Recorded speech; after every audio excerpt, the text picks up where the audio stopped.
So this is another poster presentation that it's going to be done on behalf of the Lymphoma Working Party of the EBMT together with other national groups, and it's probably the biggest real-world evidence on the use of Brentuximab vedotin as consolidation or maintenance therapy after autologous stem cell transplantation in patients that have high-risk disease in terms of disease relapse after the autologous stem cell transplant. So we were able to collect patients that were reported to the EBMT registry together with patients that were collected also in a retrospective fashion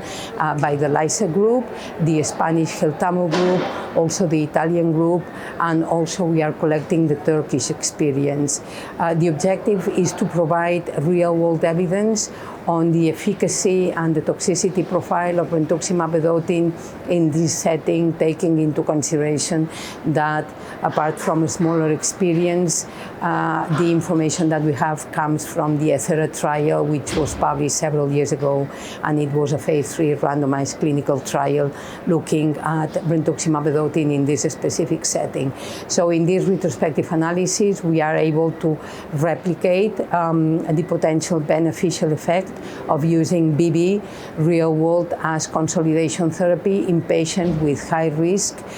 classical Hodgkin lymphoma that have undergone autologous stem cell transplant because of relapsed refractory disease, and we have also been able to replicate the toxicity profile in real world.